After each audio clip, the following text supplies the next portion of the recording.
Hey folks, thanks for joining me. It's just about the end of September. I think it's the 28th, Saturday.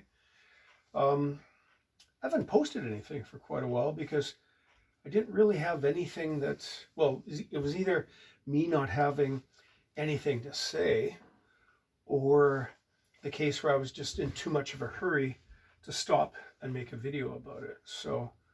But I'm back on track. Part of the thing is part of it was I was trying to think of a way to shoot videos from point of view, especially my instructional videos, so when I'm explaining something, you'd actually be seeing what I'm seeing from the perspective, the angle, and everything else while I'm working. Still working on that. Part of the problem is the looks people give me when I say, hey, or online or elsewhere, hey, show me how to shoot point of view. But we'll get there.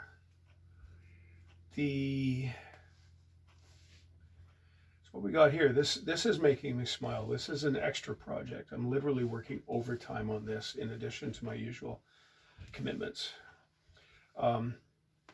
Fellow over in Vancouver Island contacted me, said they were going to Scotland. They are going to Scotland first week of October or second week of October, like the 9th or 10th or something like that. And they'd gone to somebody else, naming no names. That person had the story that I was told, and as I remember it, is this person apparently told them that they only needed something like 3 yards of cloth for a kilt.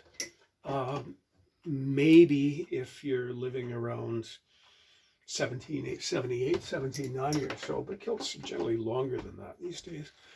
And then had ordered the wrong cloth, and then had doubled down on the decision, just saying, because I think it was the wrong palette or something, and just said, well, I'm going to make the kilts anyway. And the customer said, well, no, actually you're not.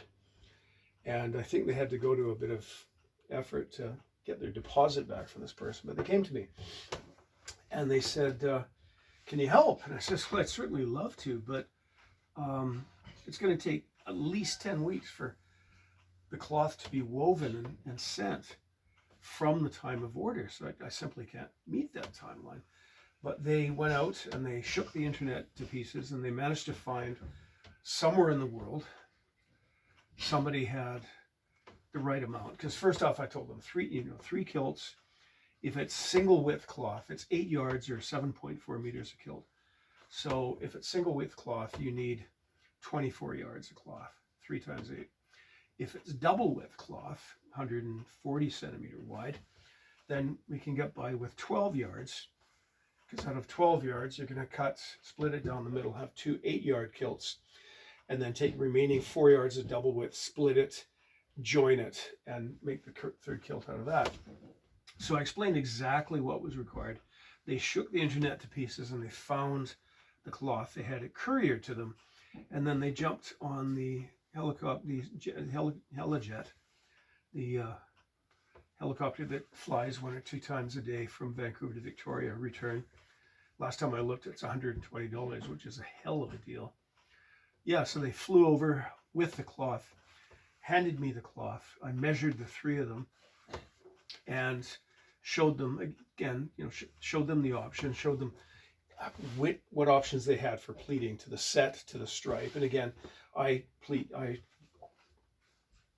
offer every stripe combination you can think of. So to the double red centered, to the white, to double red centered with the green on one side, or double red with the blue on one side, sort of thing. Showed them all of that, let them take pictures, and told them I don't need the answer. I didn't need the answer then, because I have another kilt I was in the middle of working on. But take a couple of days, tell me what you want. So the 3 of them have each made a separate their own choice, which delights me, because frankly, doing the same pattern over and over again gets kind of dull. That's why I generally don't do band or army work. So I'm working on kilt number 2. Kilt number 1, the father, he elected to have it pleated to the single stripe. So that is centered on the front apron. Center stripe, I think it's something like 21 or 20, 23 pleats. And when he walks, because remember, we also think about what colors are going to be, what, if any colors are going to be revealed when we walk in the pleat splay. So when he walks, he's going to get a flash of blue and green. Sorry, wrong, green and red. So that one I did in a couple of days because I'm really pouring on the coal for these ones. So that's had its press. It's just waiting on buckles, straps, and lining. Now he can't come over for an interim fitting, so I'm fingers crossed it's not going to need much more than a minor adjustment when he arrives. So this is for son number 1, and he chose to have it pleated to the white stripe. And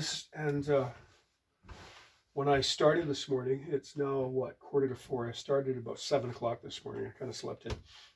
I was halfway point with the pleats. So in this time, in 6, 7, almost 8 hours, I've finished the pleats.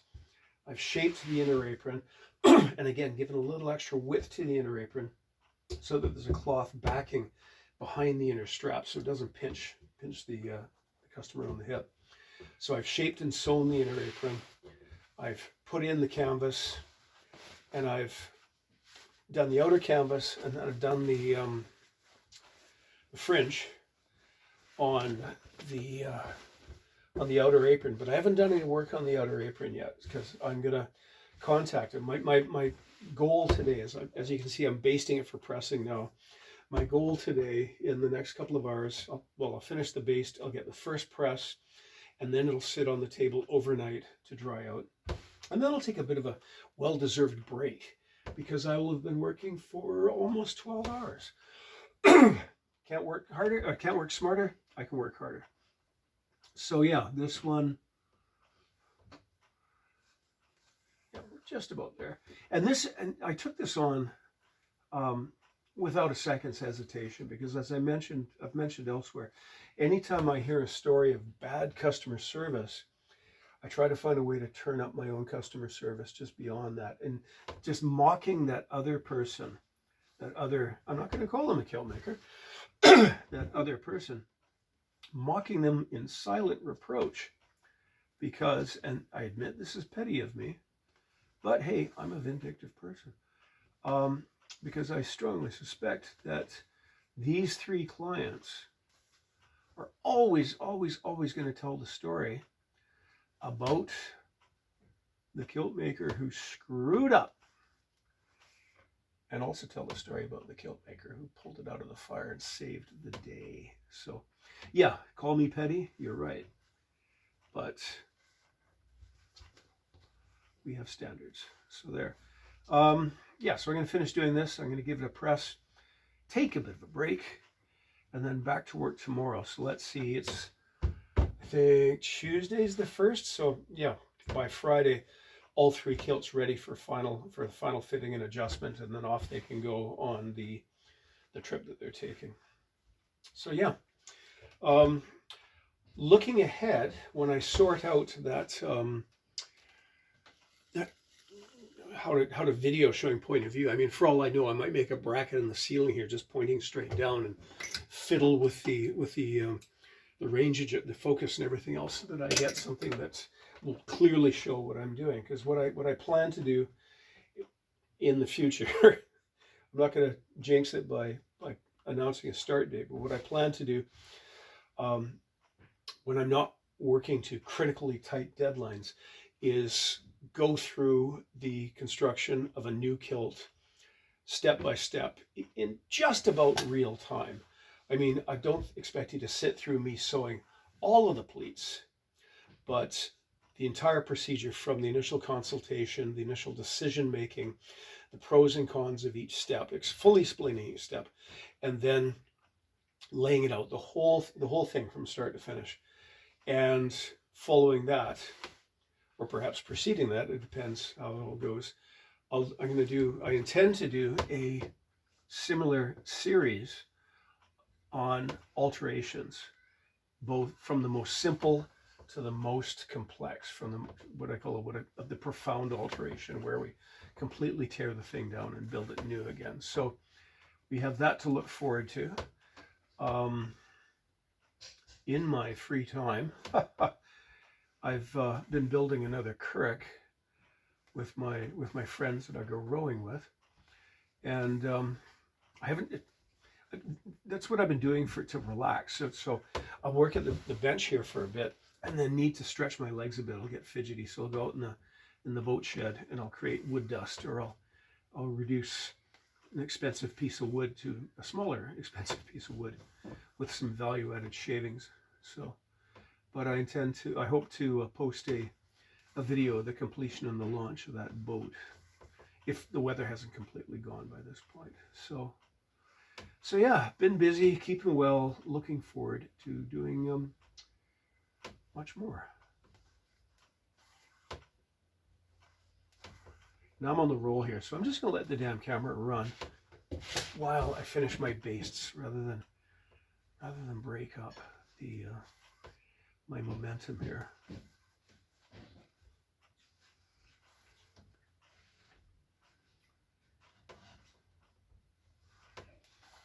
This beard is starting to irritate me.